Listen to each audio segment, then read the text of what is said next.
nos quedamos en lo que era este problema donde tenía una tubería cilíndrica de manera horizontal y en la cual pues estaba obteniendo lo que era el perfil de velocidades, velocidades máximas, velocidades medias, caudales y esfuerzos cortantes. Lo que me quedé fue obtener el caudal, que este fue el último que obtuvimos, la velocidad, que sería como el perfil de velocidad sobre ecuación de velocidad, y la velocidad máxima, que la velocidad máxima se va a dar cuando tendría R igual a R mayúscula, o sea que sería el mayor valor de R. Entonces, en este caso, tendría esta ecuación. Y para una velocidad media, ¿qué es lo que pasa? Recuerden que la velocidad media está dada con la ecuación de caudal entre el área en Z. El área en Z, pues recuerden que al tratarse de un cilindro, es ese círculo que se forma. Entonces, caudal entre esa área, pues termina siendo igual a nuestra ecuación de caudal entre pi por radio al cuadrado. Esa es la ecuación del área. Entonces, al hacer esa división, estaríamos disminuyendo la R que tiene el caudal, eliminaríamos pi y tendríamos como resultado esta ecuación que vemos aquí, que sería para la velocidad media. Y nos dice que es menos el delta de presión por el radio al cuadrado, que es el radio máximo, o el radio mayor, por así decirlo, entre 8 por mí por la longitud. Eso nos diría cuál es la velocidad media. Hasta aquí entonces nos quedamos la clase pasada o era en la diapositiva anterior. Ustedes díganme.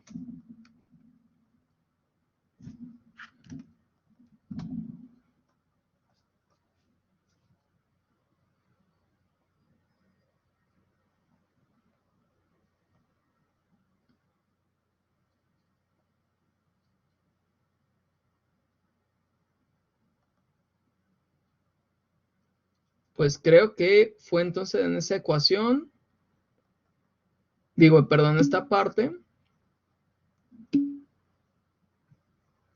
En la anterior, en C2. Ok, entonces ahorita volvemos a esta.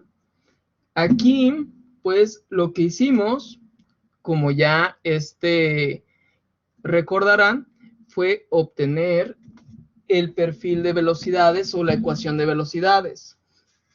En esta, pues lo que hacíamos era llegar a esta ecuación derivada, que es el perfil de velocidades, cómo cambia la velocidad en Z con respecto a R, y nos da que es igual a delta P por R entre 2L por mu. Esta sería, o más bien, este sería nuestro perfil de velocidades con la primera integral. Pero lo que nosotros queremos es obtener la ecuación de velocidad. Por lo tanto, una vez que tenemos este término donde ya vemos el perfil de velocidades, debemos de volver a integrar. Por lo tanto, tenemos que despejar los términos que tengan que ver con R y los que tengan que ver con la velocidad de Z. Entonces, mu aquí multiplica, pasa dividiendo. Esta R también que multiplica, pasa dividiendo. Y se elimina este cuadrado.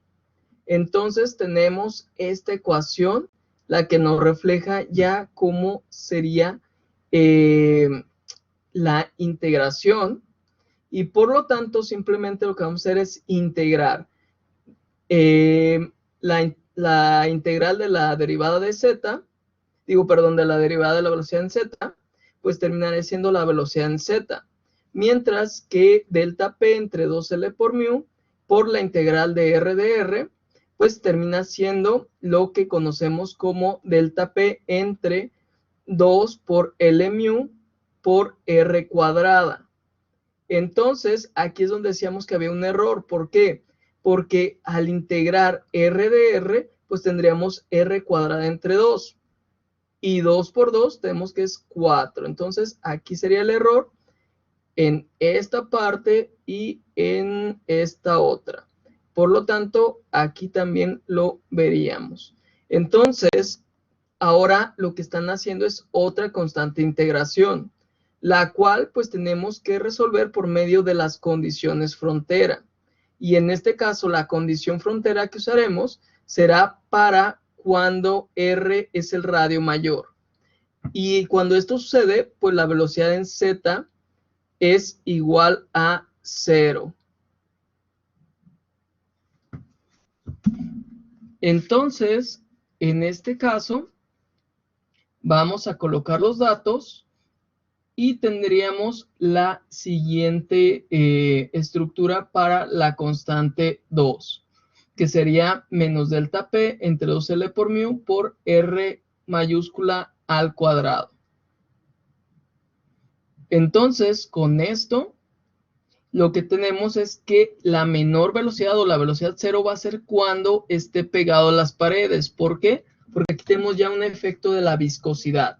Entonces, de ahí vamos a tener lo que es C2, la cual integraremos en esta ecuación. Y de aquí es donde obtenemos este valor de la velocidad en Z, para finalmente saber que esta ecuación está dada como menos delta P por R cuadrada entre 4L por mu, todo eso multiplicado por 1 menos R entre R mayúscula al cuadrado.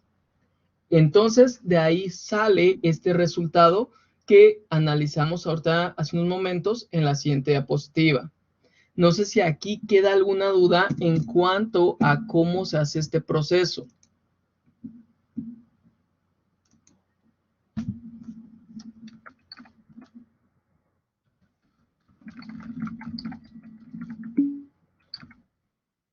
Muy bien, entonces de aquí van a tomar algún apunte o nos pasamos directo a la siguiente diapositiva. Ustedes díganme.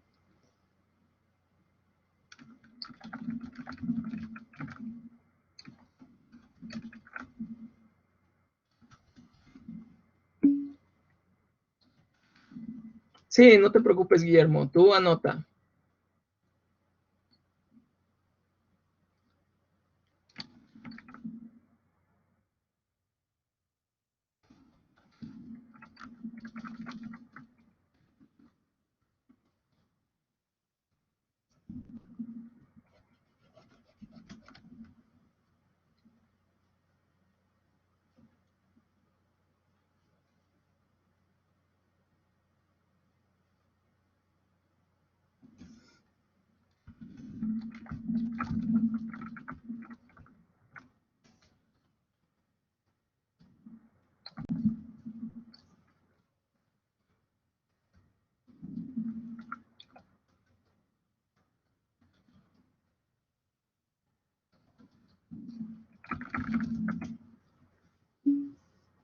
Excelente, Guillermo. Entonces, pasamos a la siguiente diapositiva. Ya aquí, se fijan, resolvimos los valores de las constantes de integración por medio de las condiciones frontera, que son aquellas donde establecemos un punto inicial y un punto final para saber cuál es su efecto en otra variable, que sería en este caso la velocidad.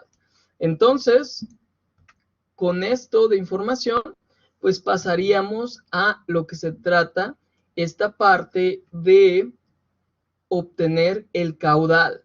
El caudal, ¿cómo lo vamos a obtener? Pues tenemos que el caudal se refiere a lo que sea la velocidad por una área determinada. Entonces recuerden, lo que ya obtuvimos es la velocidad en Z, esa ya la tenemos. Pero al hablar de una área determinada, pues estaríamos teniendo que el caudal es igual a la velocidad por una área que puede estar cambiando en función de R. Entonces, esto se tiene que transformar y tiende a ser esta ecuación que vemos aquí abajo. Antes de esto nos pedía la velocidad máxima. La velocidad máxima no es otra cosa más que tomar la velocidad en Z y sustituir el valor de R cuando este es R igual a 0. Por lo tanto, el valor de R estaría dado, por así decirlo, en un despeje como 0, porque si la damos directamente aquí, pues ya tendremos que este valor es 0 y simplemente nos quedaría lo que estaríamos tomando como velocidad máxima, que es esta menos delta P por R cuadrada entre 2L por mu. Esto es simplemente la velocidad máxima. ¿Dónde se está dando la velocidad máxima? En el punto donde R es 0.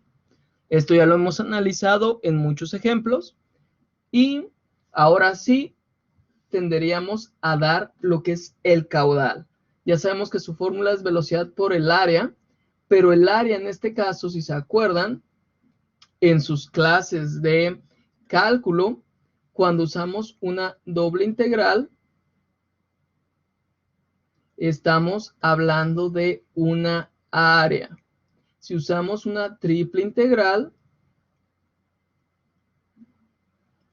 estamos hablando de un volumen. Entonces, esto pues se va a seguir aplicando y por lo tanto vamos a utilizar esta doble integral que describe el área. Entonces, sustituimos ese valor de área por una doble integral. Pero esa doble integral, ¿de qué depende? Si se acuerdan, pues el área de lo que es un círculo es igual a pi por radio al cuadrado y su perímetro es igual a 2 pi por radio. Lo que nosotros tenemos que hacer o debemos determinar es en el área, y se fijan, lo que está interaccionando es un radio y es un ángulo, por así decirlo, porque es pi. Ese valor de pi, entonces lo podemos sustituir por una integral que sería la integral de R de teta. ¿Por qué? Porque si lo vemos con un corte aquí, solamente esta cara enfrente, veremos que solamente depende esa área de R y del ángulo. Entonces, lo vamos a dejar con esa doble integral, donde tenemos a R de teta, y vamos a ponerle los límites. R pues irá desde 0 hasta 2 pi, porque recuerden que eso es lo que tendríamos para completar nuestro círculo, y R pues irá desde 0 hasta R mayúscula, que es el radio mayor.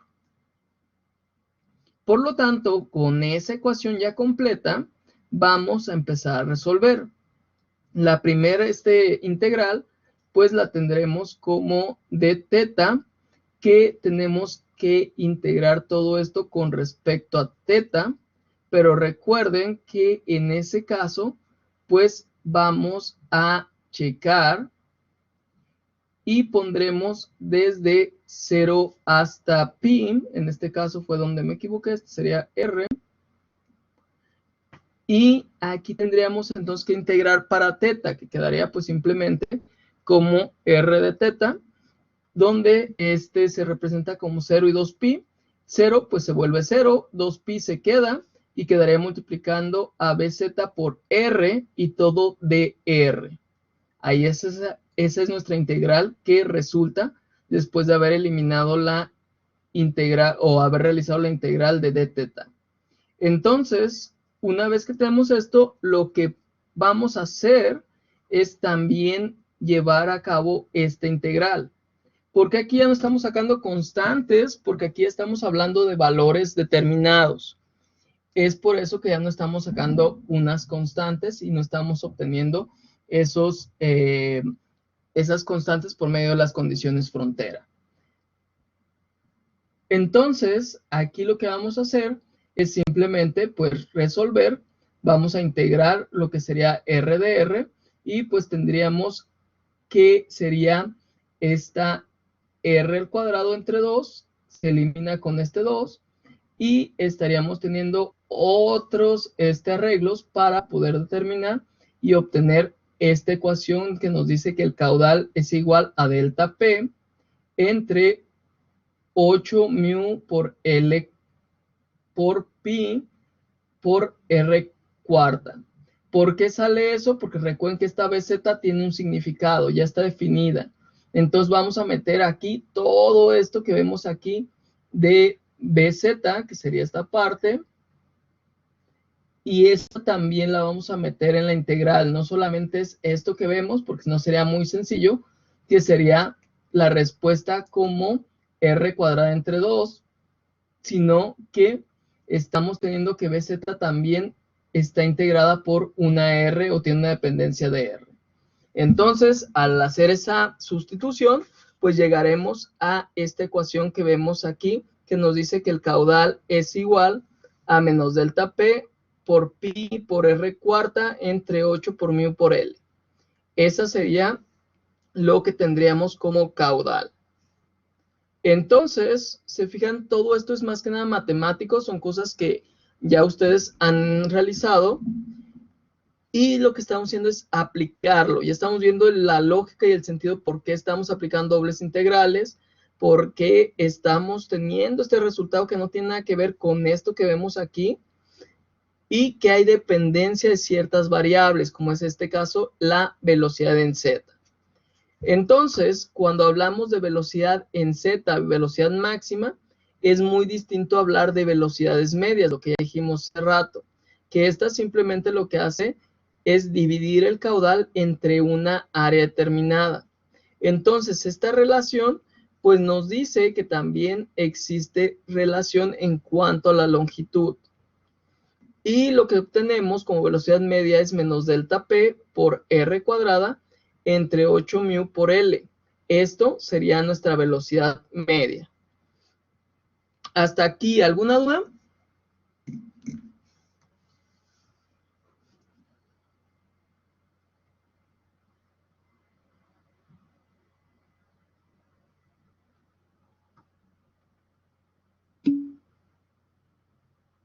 Excelente. Entonces, de aquí no sé si les haya quedado algo por anotar.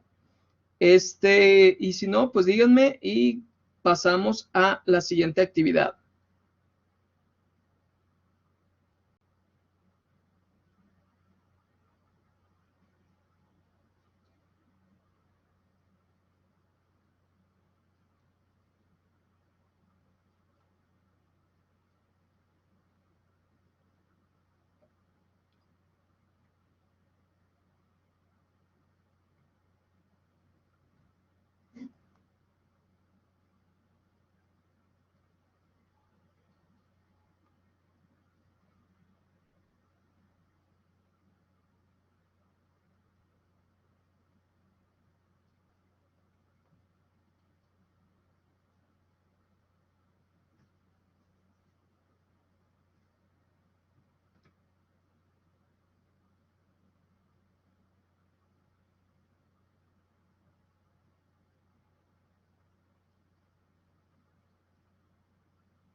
Aquí pues entonces ya que sacamos el caudal, sacamos la velocidad media, la velocidad máxima, pues lo que nos falta es el esfuerzo cortante que ahorita vamos a realizar su cálculo.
Hay una disculpa, muchachos, con lo del acomodo, que yo sé que ahorita se andan perdiendo con tanta anotación que viene.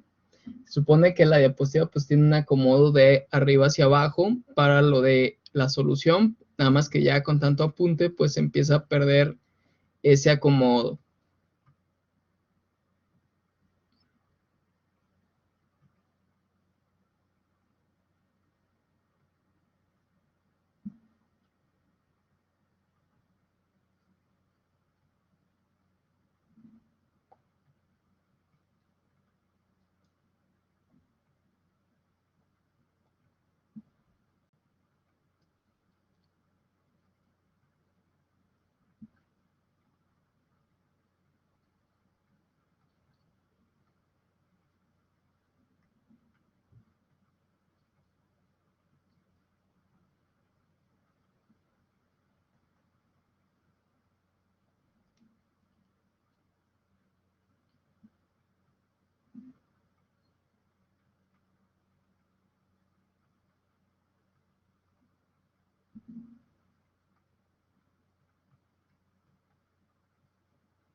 Excelente, Cecia. Ahorita entonces continuamos con los temas. Muy bien, Brandon. Entonces vamos continuando con estos temas que pues todavía nos falta sacar esta tau o este esfuerzo cortante en cuanto a la solución de este problema. Entonces vamos viendo cómo se realizaba esto, cómo se realiza.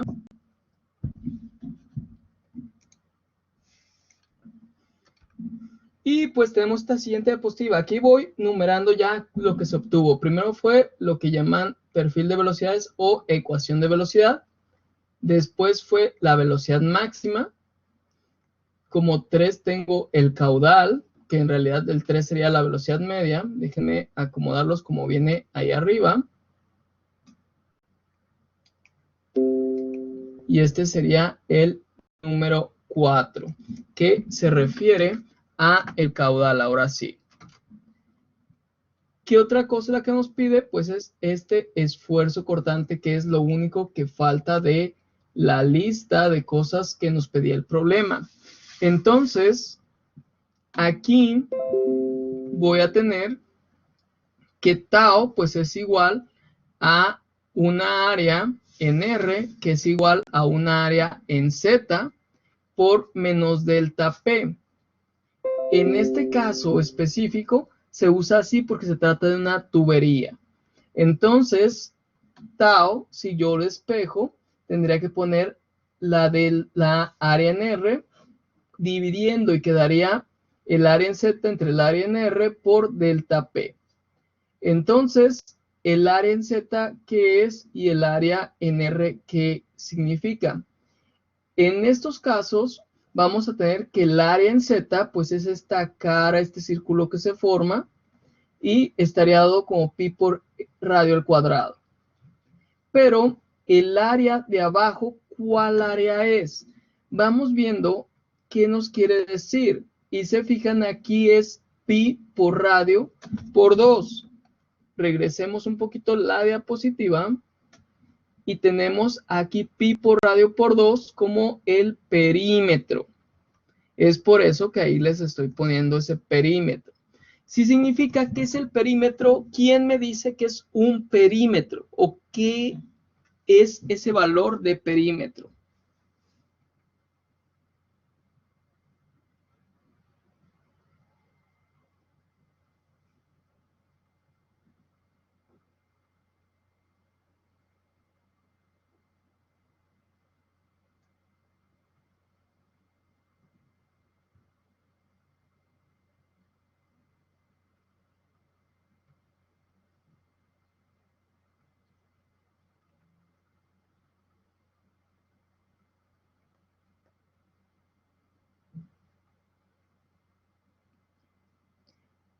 Una preguntota ahí, me pueden escribir si alguien está hablando y no lo estoy escuchando, porque ya ven que eso sucede mucho.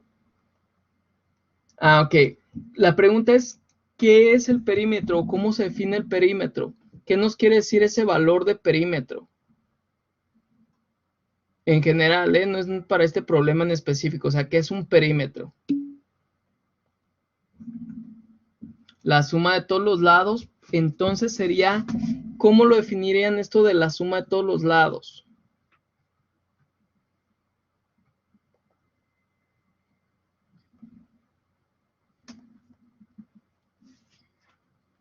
En este caso sería entonces la circunferencia, ¿no? Sí, la parte de alrededor del tubo. El contorno, ajá, exactamente. Entonces, eso es lo que nos quiere decir el perímetro. Y si el perímetro lo multiplicamos todavía por L, ¿qué creen que estaríamos teniendo de resultado?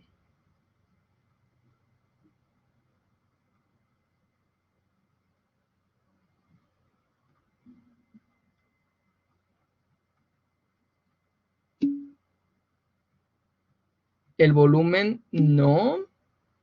Área, sí, sería una área. Pero entonces, ¿qué área sería? Imagínense que ustedes agarran un cigarro y de repente lo cortan o más bien lo despegan de su hoja. Lo que tendríamos es una hojita, una hoja literalmente.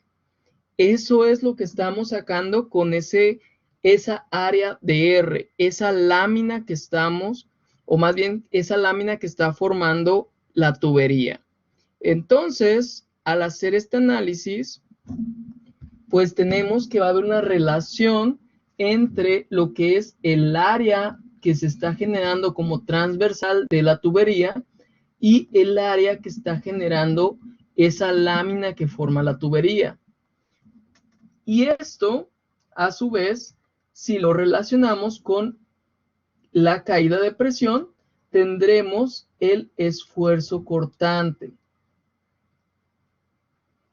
Aquí sabemos que está cayendo la presión y que lo está haciendo por lo que sería esta relación de áreas que nos está diciendo qué efecto pues está teniendo esa viscosidad con las paredes para que vaya frenando, y eso es lo que tenemos como esfuerzo cortante. Entonces, al resolver para este problema que sabemos que el área en Z es pi por radio al cuadrado por la caída de presión entre 2pi por R por L, podemos ya empezar a simplificar, que eliminaríamos esta pi con este otro pi, esta R para eliminar el cuadrado, y simplemente pues nos quedaría R por delta P entre 2L. Eso sería ya lo que se refiere a mi esfuerzo cortante.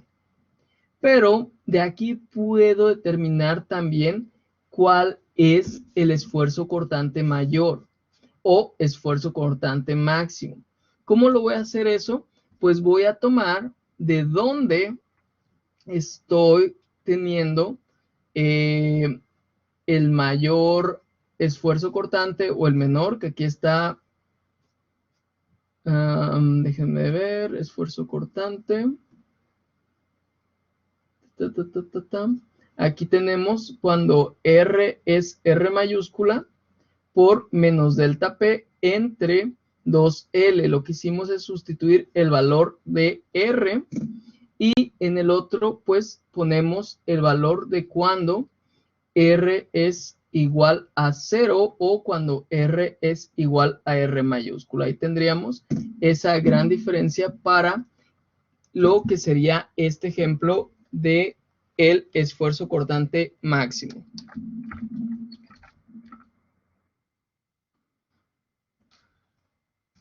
Entonces, aquí pues hagan sus apuntes y en esto estaremos terminando este problema que tiene que ver con Navier-Stokes.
Muy bien, Luis. Ahorita que terminen tus compañeros, continuamos.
Excelente, Brandon. Entonces, ahorita vamos continuando con esto. Vamos a iniciar un nuevo tema, en donde pues lo que vamos a ver es la transferencia de calor. Muy bien, Aarón. Entonces, vámonos hacia el siguiente tema, que es transporte de energía calorífica o transferencia de calor. Todo esto, digo, vamos a ver algo a grandes rasgos, porque esto lo ven también en otras materias. Creo que es transferencia de calor y masa.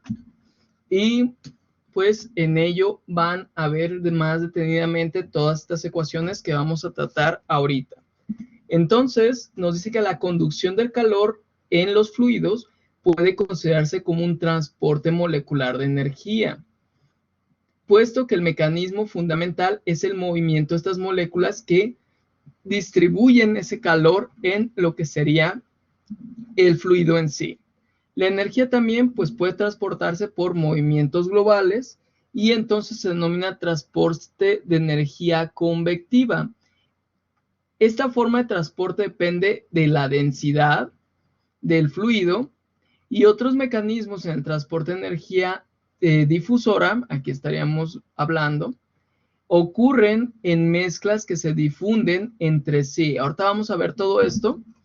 La energía puede transmitirse también por medio de energía radiada, que es muy distinto en todos los sentidos a los transportes que habíamos hablado anteriormente.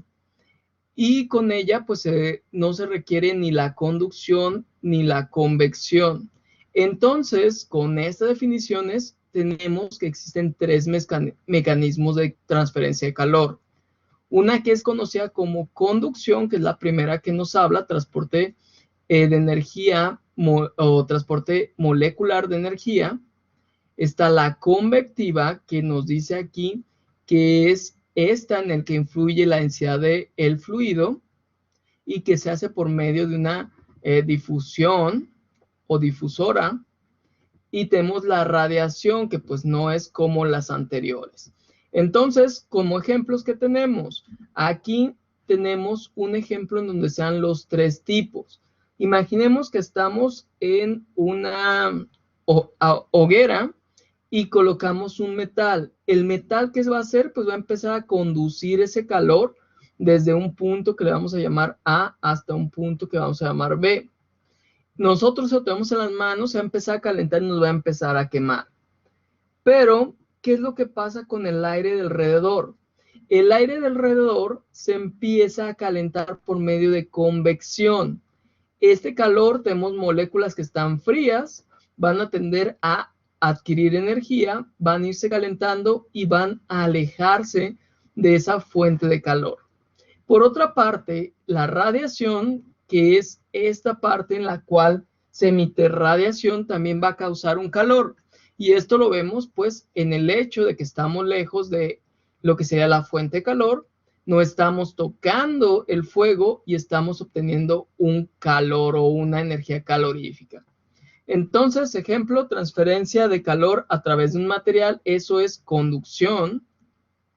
La convección, por su parte, es la transferencia de calor por ascenso de un gas o un líquido. Lo podemos ver de las dos formas. Aquí veamos con un gas, pero lo podemos ver también con líquidos. Ustedes pongan a hervir en su ollita agua y van a ver cómo empiezan a verse muchas burbujitas y se ve como si el agua se empezara a revolver por sí sola. Inclusive, si en ese momento ustedes agarran la cucharada de café y se la vierten, van a ver cómo el mezclado se va a dar de forma natural. Digo, no se va a dar perfecto, pero sí vamos a ver que la misma agua, por este hecho de tener una transferencia de calor por medio de convección, va a hacer que también haya una difusión.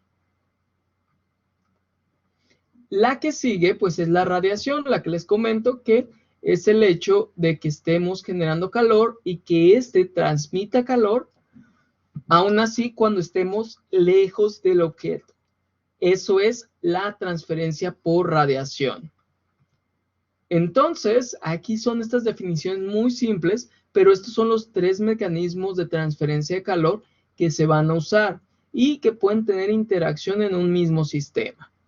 Entonces, aquí simplemente hagan su anotación de ejemplos y definiciones de cada uno de los mecanismos de transferencia de calor.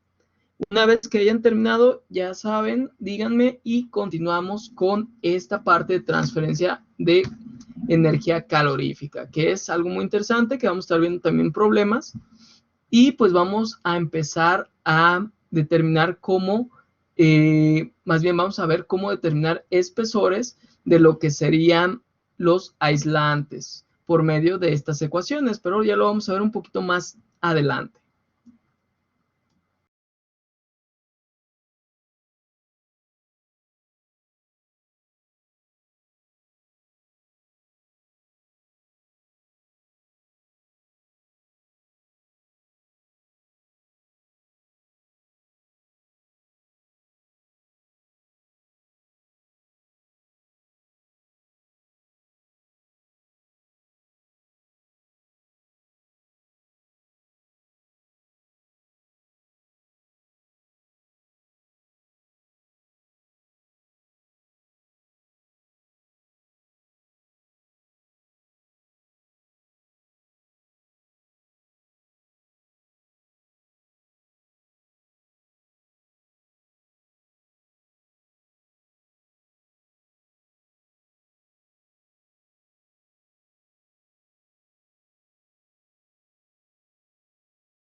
Muy bien, Luis.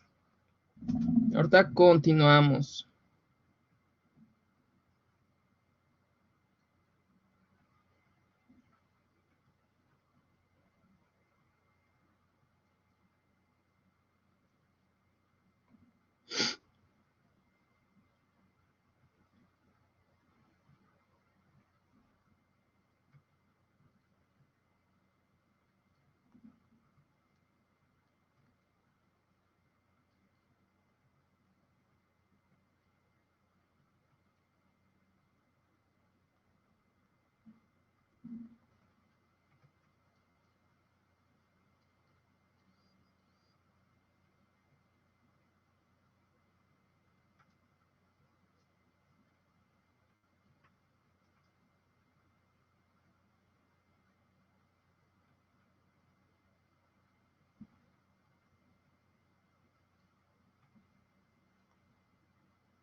Excelente, Brandon. Entonces, ahorita continuamos ya con este tema de transferencia de calor.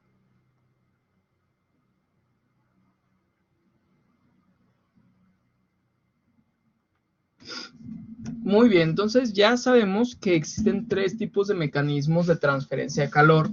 Que existe pues la conducción, la convección y la radiación.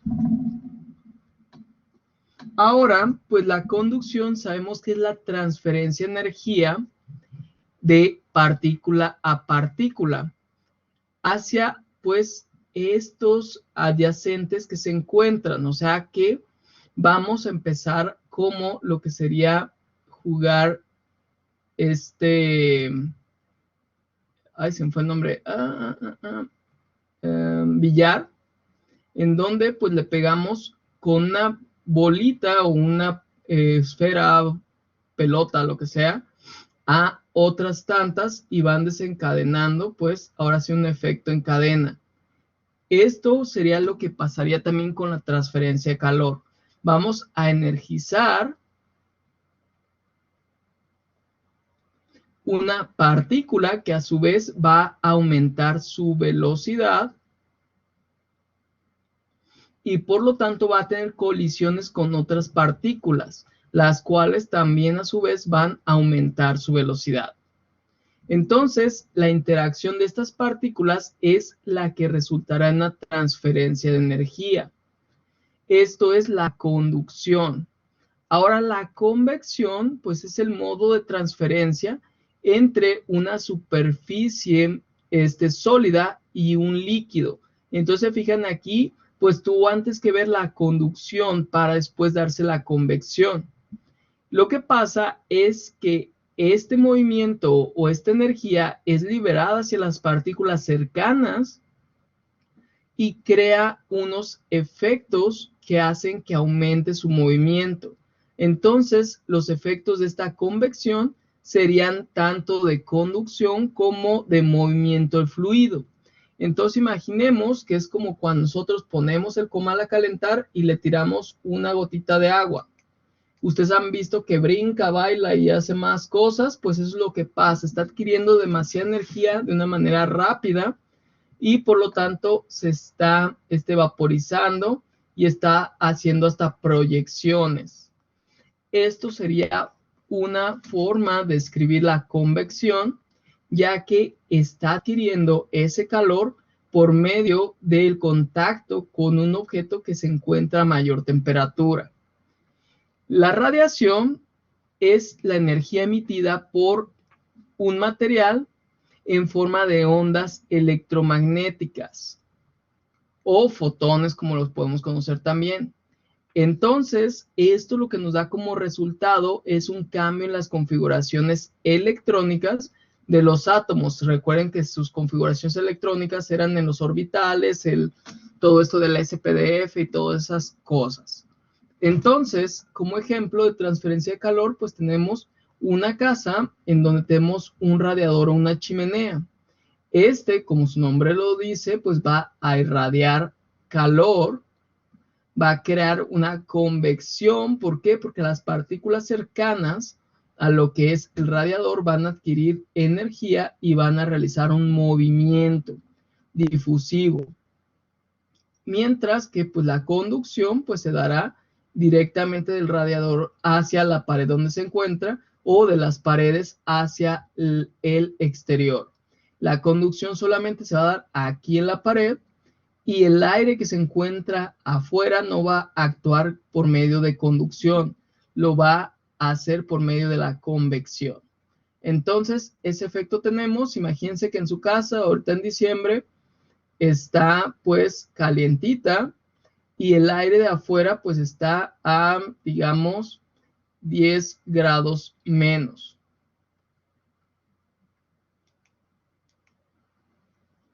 10 grados menos que la casa, por lo tanto van a tener una conducción del interior hacia el exterior, pero estamos hablando solamente de la pared.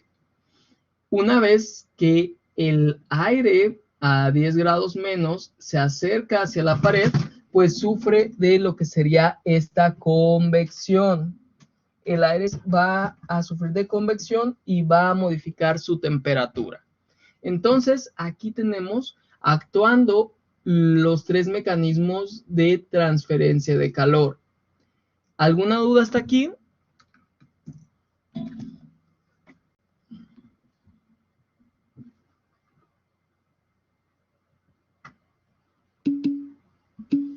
Excelente, entonces sus apuntes ya saben y cualquier duda que tengan me pueden decir. Cuando terminen, también me dicen para continuar con este tema.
Muy bien, Luis. Ahorita continuamos, nada más que terminen tus compañeros.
Muy bien, Carla.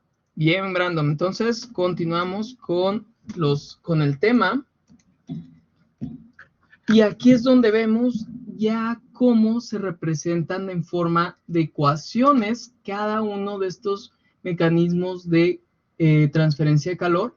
Vemos a la convección, que nos dice que este calor transferido es igual pues a una entalpía por el cambio de temperatura. La conducción, por su parte, tiene una constante que se ve multiplicado por la diferencial de la temperatura con respecto a una área, una distancia.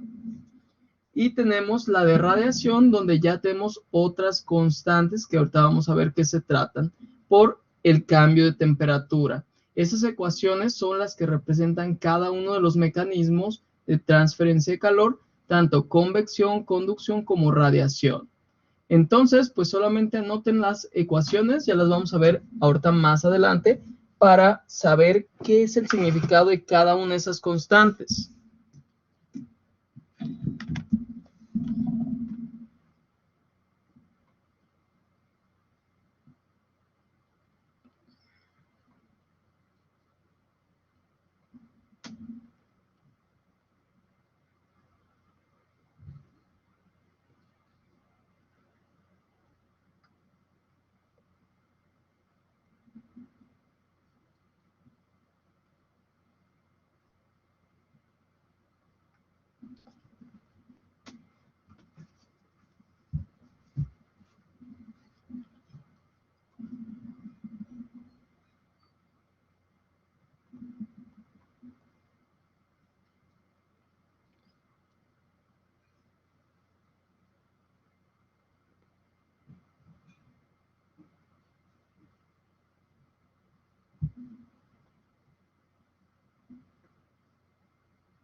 Excelente, Luis. Entonces, ahorita nada más que terminen tus compañeros, continuamos.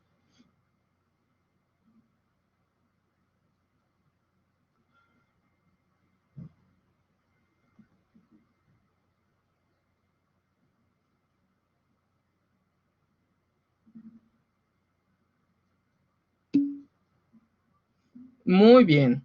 Entonces, vamos continuando con el tema. Ahorita ya vimos las representaciones de forma matemática de todo lo que son estos mecanismos de transferencia de calor. Y pues vamos viendo más sobre este tema. Aquí tenemos ya un ejemplo para que pues no se aburran. Yo sé que es mucha teoría, como lo ha sido todo el curso. ¿Por qué es tanta teoría del curso? Pues porque vemos muchas uniones de demasiados temas. Estamos viendo aquí simplemente con Navier-Stokes, ya vieron la realidad ustedes, donde no solamente hablábamos de una ecuación determinada, sino que hacíamos la unión de varios conceptos de ecuaciones. Teníamos varias cosas representadas y por esa razón era que teníamos que recordar muchos temas y otros los teníamos que desarrollar. Entonces, ahora sí, teniendo esta información, vamos viendo que nos ponen aquí el ejemplo del calentamiento de una bola de cobre. Esto pues viene en el BEERT en el libro Beard, es de ahí este ejemplo. Una bola de cobre de 10 centímetros de diámetro se va a calentar desde 100 grados centígrados hasta un promedio de 150 grados centígrados.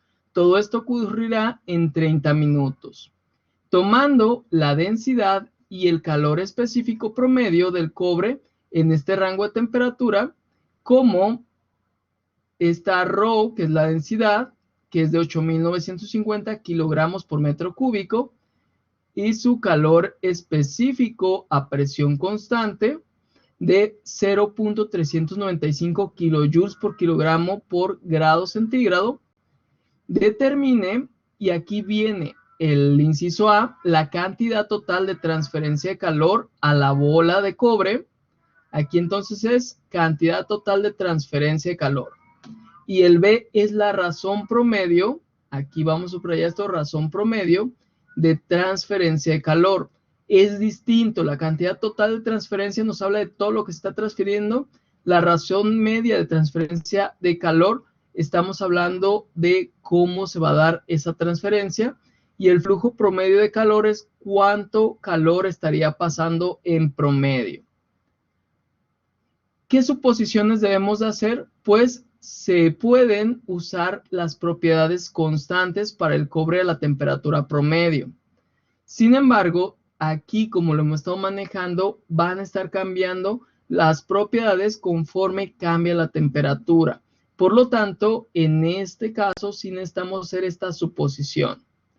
Las propiedades ya las sabemos, ya las tenemos anotadas, que es pues la temperatura inicial igual a 100 grados centígrados, la temperatura final, que serían más o menos 150 grados centígrados.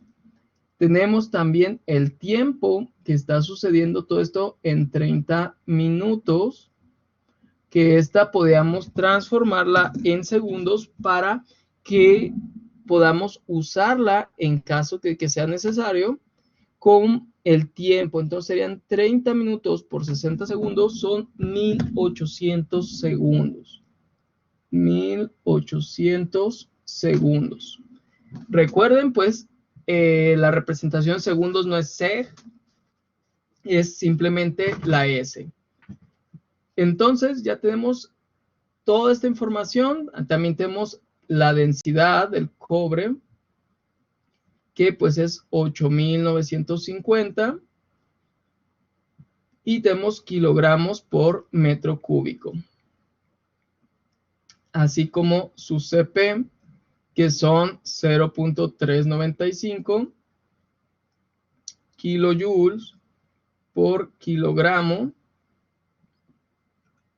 por grado centígrado. Entonces ya tenemos esos datos y nos dice que lo primero es la cantidad de calor transferida. ¿Y cómo se hace eso? Pues tenemos que esto está representado como Q mayúscula, y nos dice la transferencia de energía al sistema es igual al aumento de energía en el sistema. Por lo tanto, Q es igual a delta U, que es el cambio de la energía interna, porque recuerden que la energía interna involucra muchas cosas. Y esto es igual a MCP por delta T. Entonces, en este caso, recuerden que estamos usando CP promedio. ¿Por qué? Porque suponemos que entre estas temperaturas, pues vamos a tener un CP constante, por así decirlo, pero CP realmente cambia conforme cambia la temperatura. ¿Cómo vamos a obtener la masa? Pues simplemente multiplicando el volumen por la densidad, y esto lo obtenemos por medio del diámetro. Entonces, ¿cómo sería este cálculo del volumen?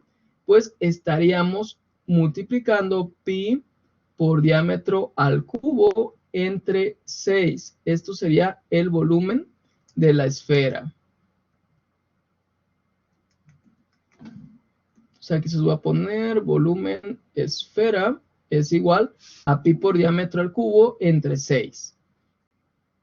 Entonces, una vez que tenemos eso, lo integramos o sustituimos este volumen por lo que sería el dato.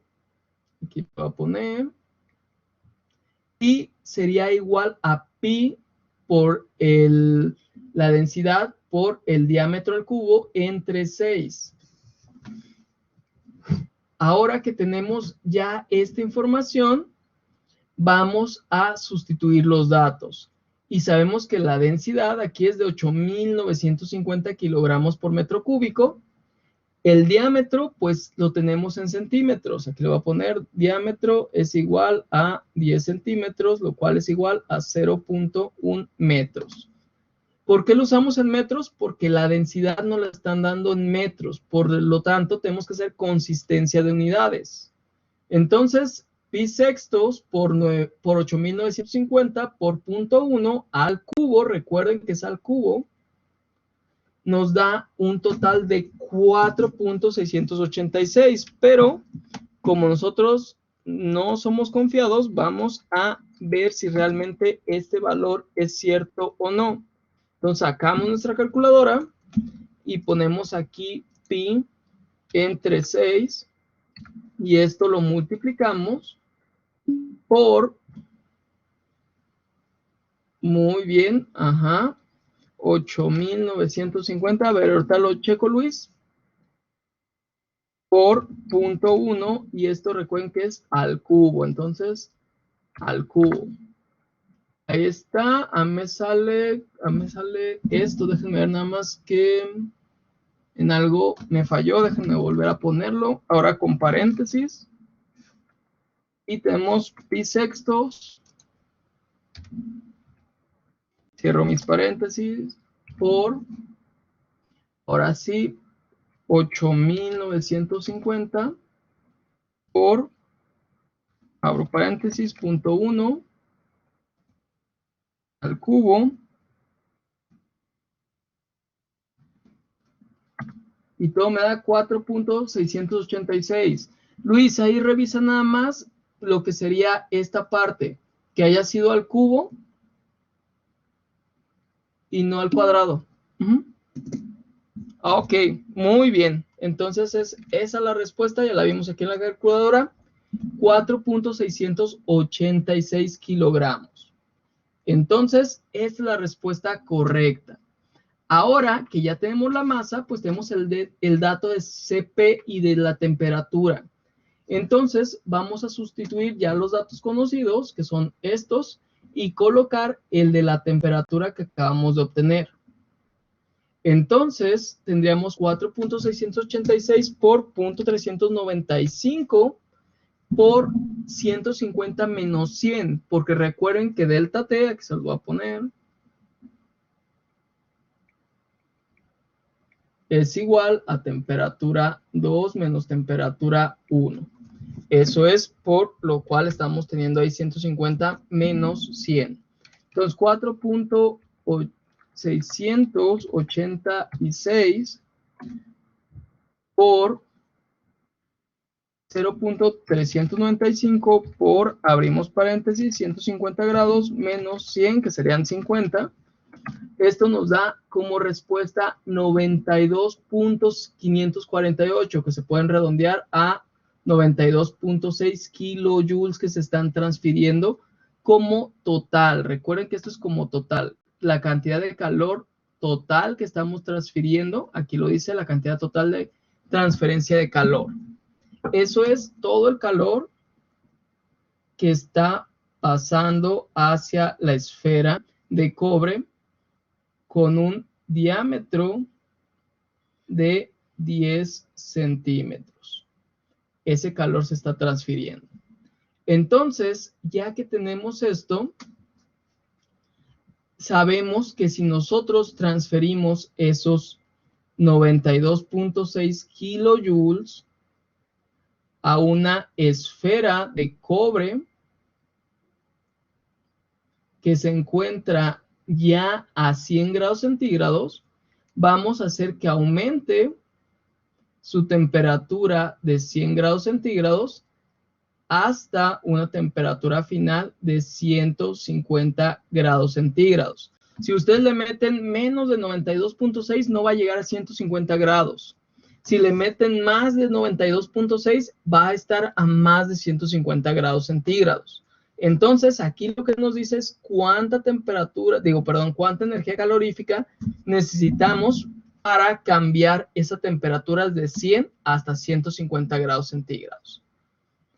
Ahora, para el punto B, nos dice cuál es la razón promedio de transferencia de calor a la bola. Aquí es una parte importante porque aquí ocupamos el tiempo. Nos está diciendo que esto se transfirió en 30 minutos, pero lo que estamos teniendo aquí no es con esta razón. Esto lo estamos descartando aquí. Estamos diciendo cuánto se transfirió solamente y no cuánto con respecto a un tiempo. Por lo tanto, ¿qué es lo que debemos de hacer? Simplemente vamos a dividir ese dato que es la cantidad total de transferencia de calor, que sería esta Q mayúscula, entre el tiempo que le llevó transferirlo.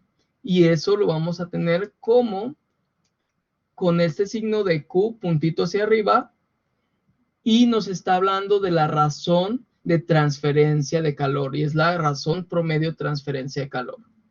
Entonces, ¿qué debemos de hacer? Dividir el valor de esa transferencia total de calor entre el tiempo que le tomó, que fueron los 30 minutos. Entonces, vamos a comprobar si ese dato es correcto, y serían esto entre 1800. Y nos dice que la razón de transferencia es de 0.0514, lo cual es correcto aquí. Pero se fijan, tenemos kilojoules por segundo. En las definiciones, si ustedes se acuerdan, joule por segundo es igual a 1 watt.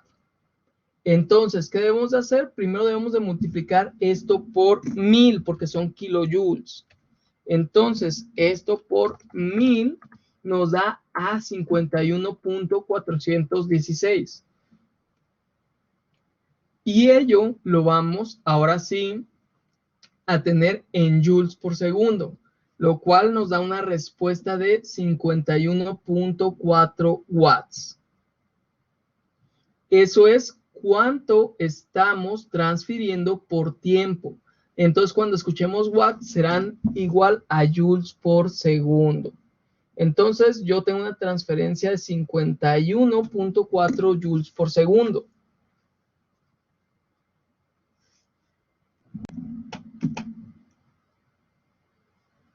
Bien, entonces ya sabemos que lo que se está transfiriendo en promedio son 51.4 joules por segundo. Entonces, si esos 51.4 joules por segundo yo los multiplico por los 1800, pues me tienen que dar esos 92.548 kilojoules, que en kilojoules pues serían 92.6, 92.548. Así es como estamos teniendo este dato. Entonces, aquí también podríamos saber que si no es en los 1800 segundos, ¿cuánto se transferiría por ejemplo, simplemente en 1000 segundos? Pues sería multiplicar este 51.41 por los 1000 y pues tendríamos los 51.415 joules por segundo, lo cual equivaldría a 51 kilojoules. Entonces, todo esto se puede obtener a partir de estos datos que ya tenemos, que son la transferencia promedio de calor, la razón de promedio de transferencia de calor, porque esta es una razón, recuerden que se está dividiendo esta transferencia total entre el tiempo. Esa es una razón, es una división. Y pues ahora en el punto C lo que nos pide es el flujo promedio de calor. El flujo promedio de calor, me van a decir, pero ¿cómo que promedio de calor si ya sacamos el promedio? Una cosa es la razón de transferencia y otra cosa es el flujo promedio. El flujo promedio lo que nos habla es de cómo se va a transferir en el objeto. Entonces, nos dice, el flujo de calor se define como la transferencia de calor por unidad de tiempo. Aquí es flujo de calor por unidad de tiempo. O sea, la razón de transferencia del calor por unidad de área. Entonces, eso es lo que vamos a tener en este caso, que es el flujo promedio de calor. El flujo nos está diciendo cómo fluye, por ejemplo, en el caso de lo que veíamos movimiento, como cómo fluye ese líquido por la tubería, así también estaríamos viéndolo con el calor. Entonces, ¿cómo vamos a llevar a cabo eso? Pues lo vamos a hacer por esta fórmula que nos dice que el flujo, aquí, ¿cuál es la diferencia entre Q minúscula y Q mayúscula? Les voy a borrar estos datos de las temperaturas para poner ahí. Bien, entonces, Q mayúscula, estamos hablando que es la cantidad de transferencia de calor y en sí es la cantidad total.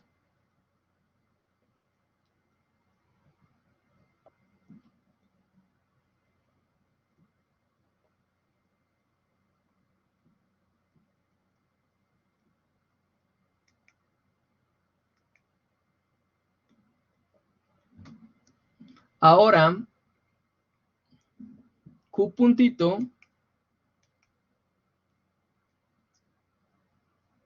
esa estamos hablando que es la razón promedio de transferencia de calor.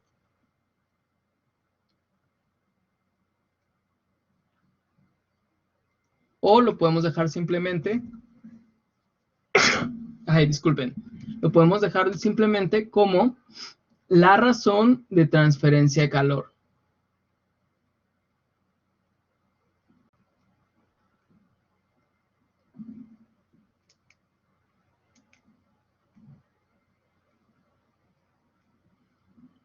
Entonces, finalmente, Q minúscula es la otra que queda como incógnita de cuál es su significado.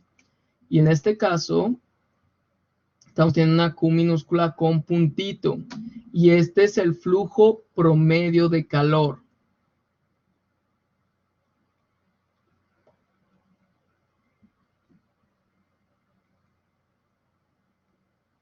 Entonces, esa es la diferencia entre tantas Q que estamos manejando.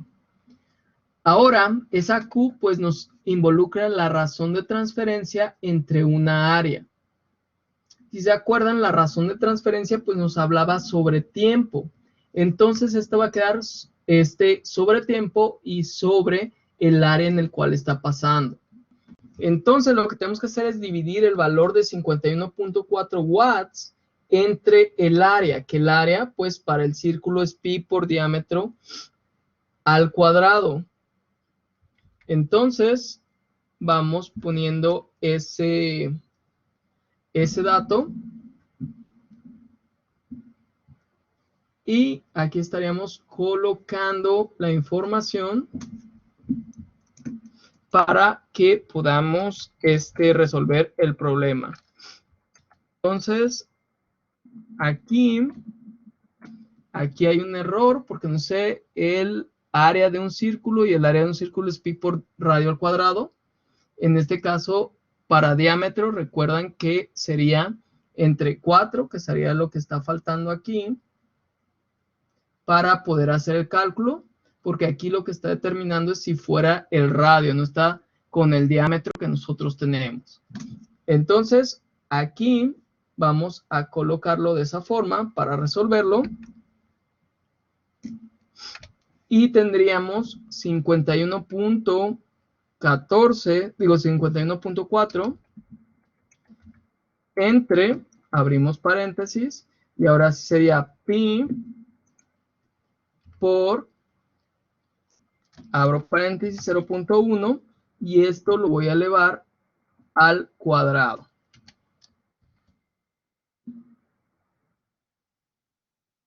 Y ahora tengo que dividirlo, ese valor, entre 4. Y ahora sí, tendría ya mi resultado, que sería en este caso de 6.544 y no 1.636, porque si esto lo divido entre un cuarto, o perdón, lo multiplico por un cuarto, estaría ya teniendo lo que es este valor. Entonces, por 1 entre 4, estaría teniendo este 1636, que se fijan, es este error que tiene sobre el área, porque si recordamos, pues el área es pi por radio al cuadrado, en este caso estamos usando diámetro, tendríamos que dividir, no es cierto, esperen, estoy haciéndolo al revés. A ver, permítanme, área es igual a pi por radio al cuadrado. Si yo tengo el diámetro, son 2 veces este radio. Entonces, el área sería pi por, sí, pues sí es pi por diámetro al cuadrado. Pi por diámetro al cuadrado, pero sobre 4. ¿Por qué? Porque diámetro entre 2 es igual al radio. Sí. Entonces, aquí es donde estaría teniendo ese error simplemente, por lo cual estaría teniendo un resultado distinto que ya vimos que era igual a 6544.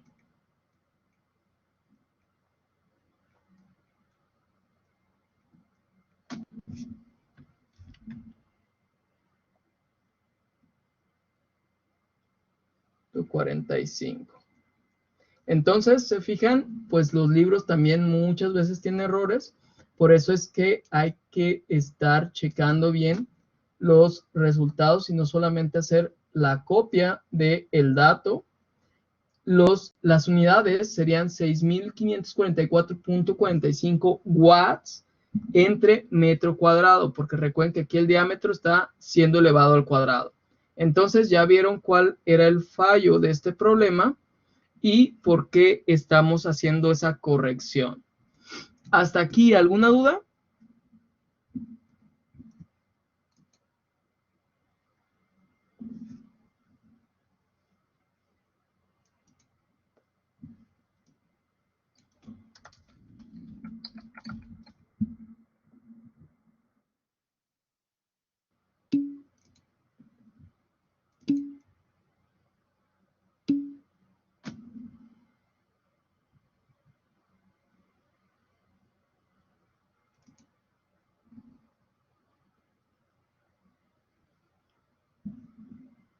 Ajá.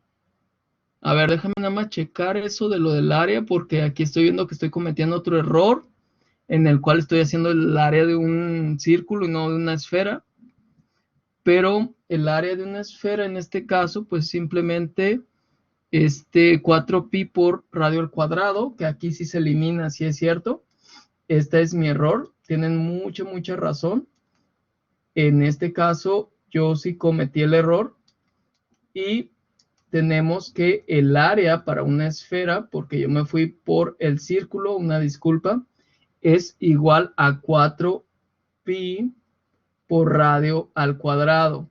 Si aplicamos esto, pues estaremos teniendo lo que es 4pi por diámetro al cuadrado entre 4, lo cual pues me da también pi por diámetro al cuadrado. Tienen mucha razón, yo estaba equivocándome por medio de lo que era esta área. Es área de la esfera, yo estaba sacando el área del círculo.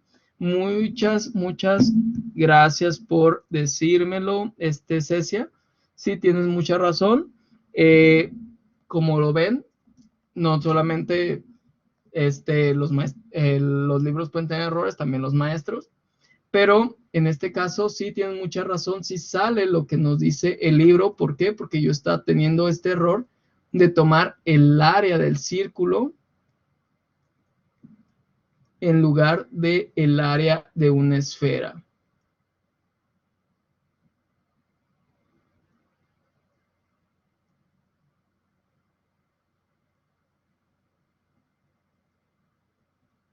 Entonces, esa es la diferencia. Esto no es lo que tenemos que utilizar porque esto es para el círculo.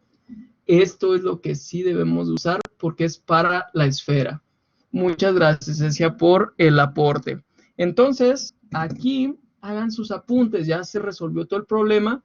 Hicimos la transferencia de calor de la bola de cobre, de el calor hacia la bola de cobre, y estamos cambiando su temperatura desde 100 grados centígrados hasta lo que sería 150 grados centígrados.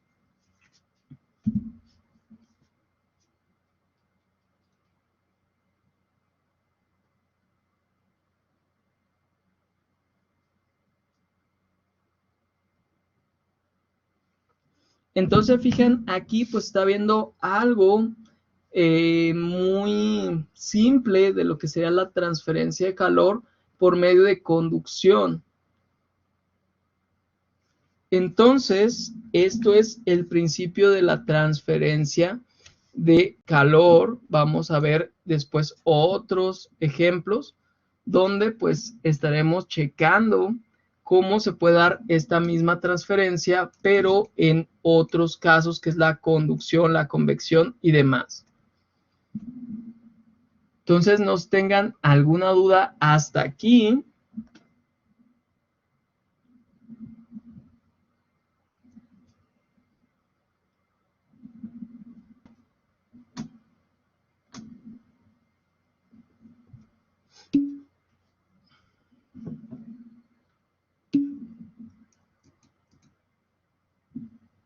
Y perdón, no es conducción, es convección aquí lo que tenemos, porque no nos dice que esté sobre el fuego directamente, solamente nos dice que se está transfiriendo energía.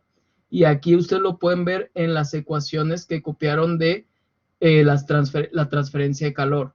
Si ustedes ven sus ecuaciones, a la que corresponde, que vemos aquí como H, pues es a la convección y no a la conducción. Que esto regresamos hasta aquí y vemos que corresponde a esto, y esto pues lo tenemos como mCp y ya quedaría el delta T. Este es de convección. Entonces, pues aquí está para que apunten. Hasta aquí llegaríamos con la clase y pues si tienen alguna duda ya saben, me pueden decir para solucionarla. Y por el día de hoy sería esto lo que estaríamos realizando. La próxima clase llevaríamos a cabo ya lo que es la parte de lo que es convección, conducción unidas, para poder ver cómo se transfiere calor a través de lo que sería una chimenea. Entonces, hasta aquí dejamos la clase. Espero que